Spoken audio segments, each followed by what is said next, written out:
Pemirsa, kita akan membahas bersama dengan kuasa hukum keluarga Brigadir Yosua, Yonatan Baskoro, serta pakar hukum pidana Heri Firmansyah. Mas Heri dan Mas Yonatan, selamat malam. Selamat malam, Mas Igan. Oke, baik. Terima kasih atas waktunya bersama kami di Prime Time News. Mas Yonatan, tuntutan penjara seumur hidup, apakah tuntutan ini sesuai dengan harapan keluarga Yosua? Terkait hal tersebut, satu yang ingin saya sampaikan terlebih dahulu bahwasannya tidak akan pernah ada hukuman yang setimpal dengan kepergian dari almarhum Nofriansah Yosua Huta Barat. Ya, itu yang pertama.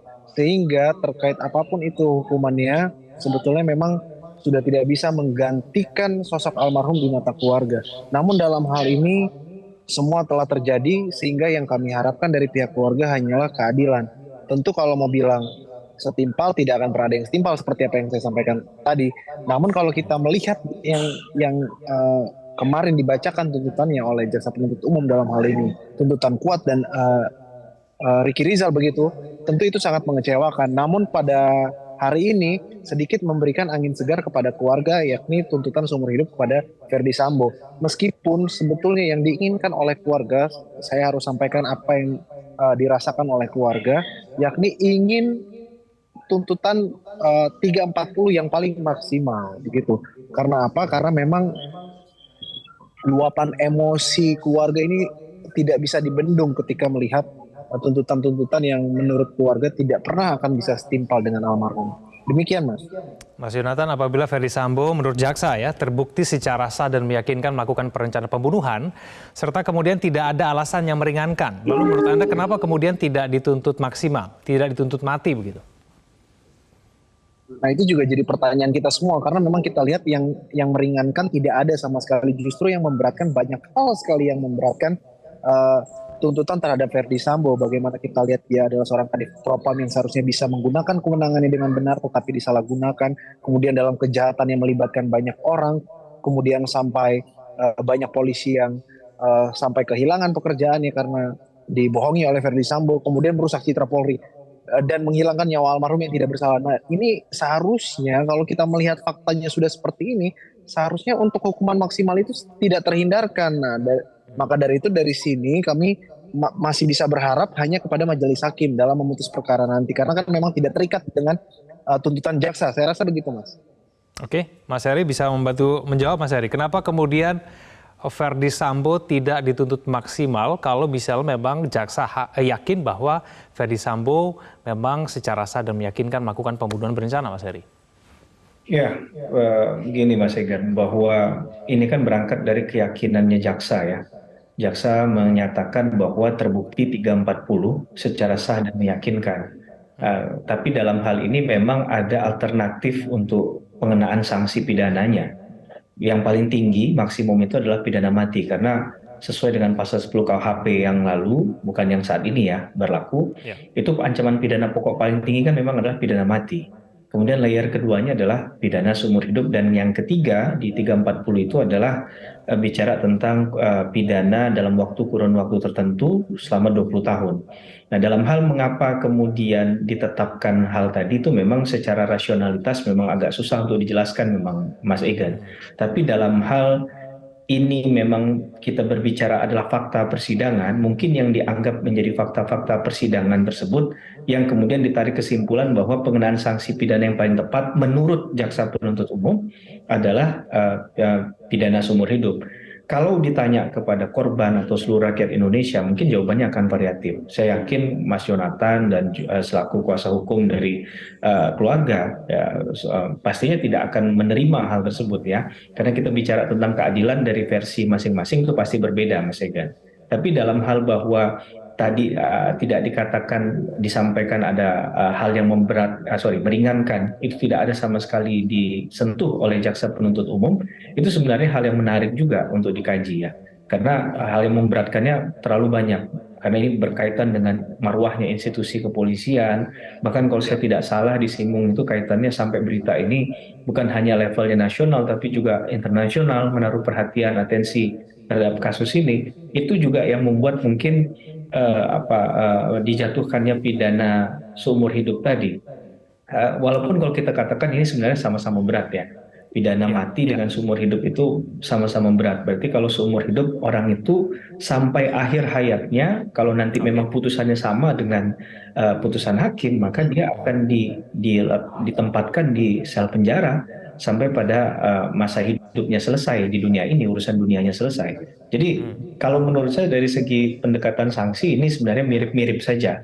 Nah, ini termasuk yang paling berat. Tapi kalau ditanya ini adil atau tidak, memang saya menjaga betul perasaan dari masing-masing orang atau pihak yang terlibat di sini, terutama pasti keluarga korban, karena nilai rasa itu pasti berbeda ya. Tapi sekali lagi, fakta-fakta tadi itu disampaikan juga berkaitan dengan apa yang dilakukan oleh Pak Sambo ya dalam hal ini, bagaimana menggunakan orang lain, bahkan di obstruction of justice pun sampai dibahas di tuntutan jaksa Ya, penuntut umum. ya. Kemudian tidak ada alasan penghapus pidana pun diperkuat lagi di penuntutan tadi untuk mengatakan bahwa tidak ada alasan pembenar, tidak ada alasan pemaaf.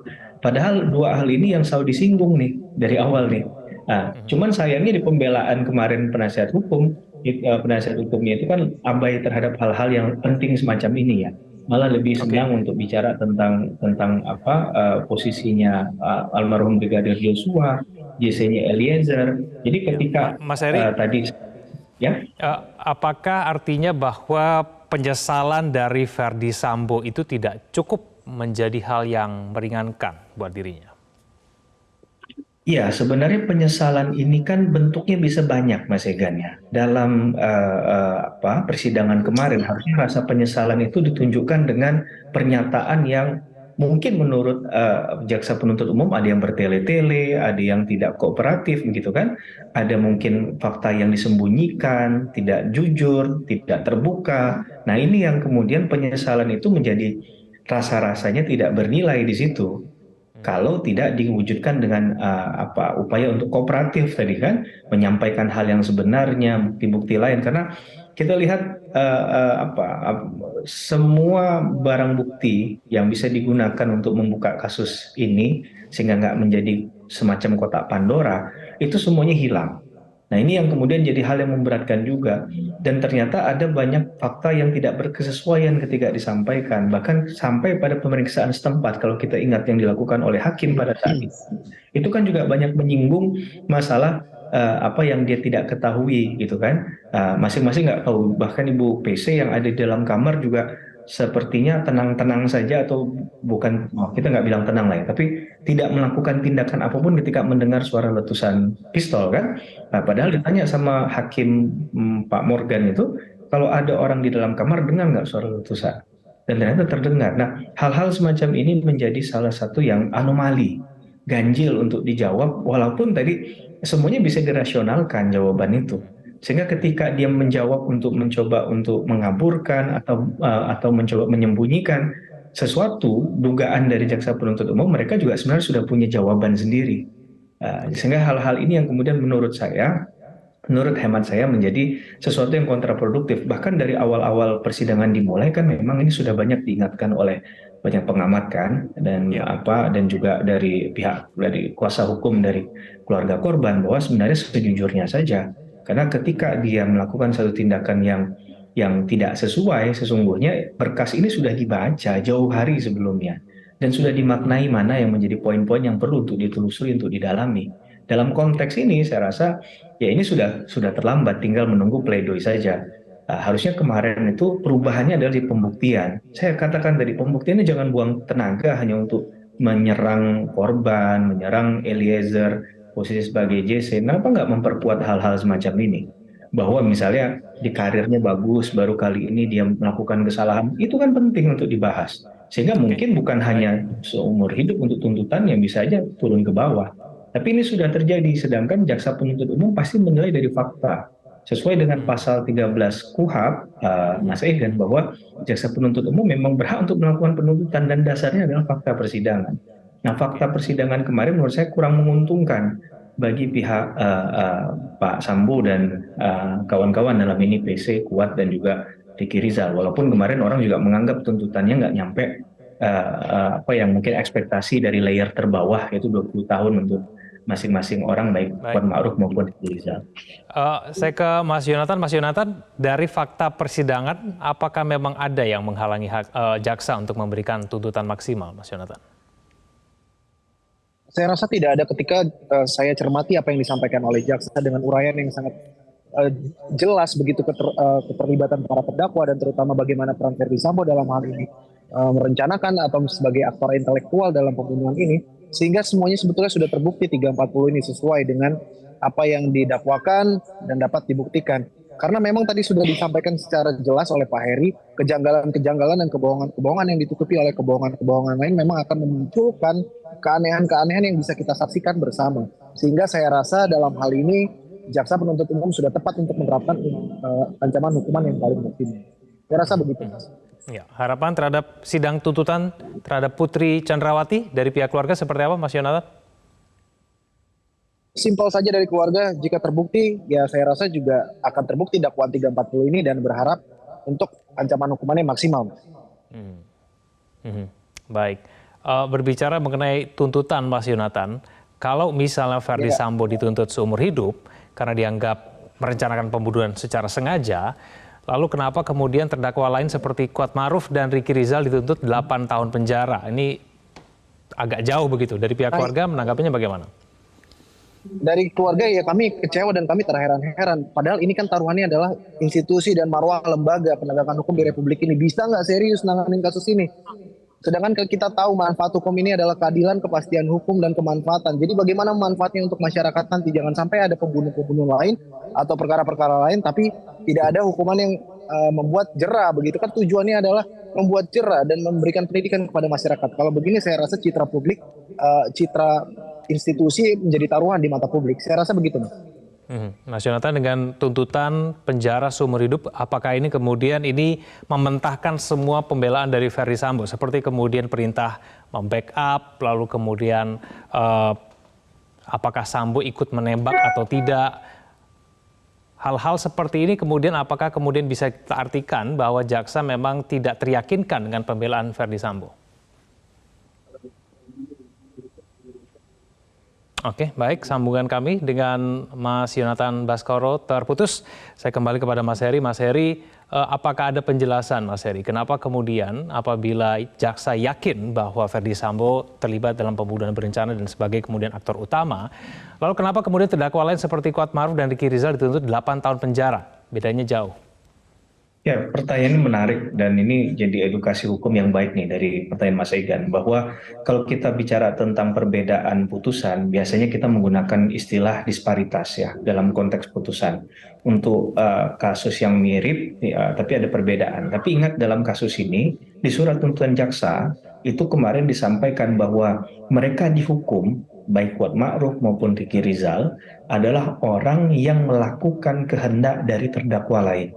Dengan kata lain itu sudah mau di-underline, di-highlight oleh jaksa penuntut umum bahwa mereka ini bukanlah pelaku utama. Karena itu mereka dicantolkan di pasal 55 KUHP. Saya tidak dalam konteks untuk mendukung mereka ya, tapi yang menjelaskan dari apa yang disampaikan lewat surat tuntutan jaksa. Jadi jaksa sudah menguraikan bahwa itulah yang mungkin akhirnya muncul angka 8. Tapi kalau 8 atau 10 atau 12 itu memenuhi rasa keadilan atau tidak, memang belajar hukum pidana sejauh ini saya nggak mempelajari dan mengetahui mana yang lebih adil begitu. Tapi tentunya mendasarkan pada tuntutan itu kan ada maksimal, ada minimal, gitu kan. Nah, selama tidak melewati dari hal itu, ya dimungkinkan dijatuhkan putusannya.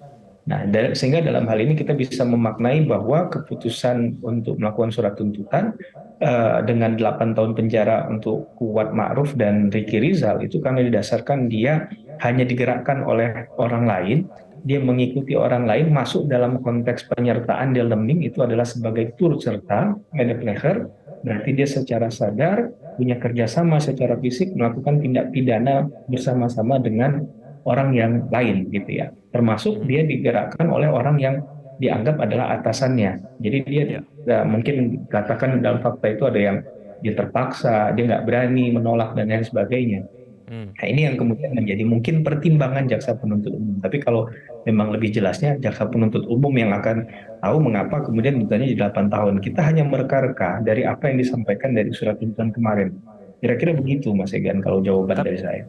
Tapi perbedaan antara tuntutan aktor utama dengan kemudian aktor yang ikut serta itu apakah memang lumrah dalam kasus hukum yang lain terpaut sedemikian jauh? Kita akan bahas itu usai jeda. Mas Heri jangan dijawab dulu, pemirsa jangan kemana-mana, kami akan kembali.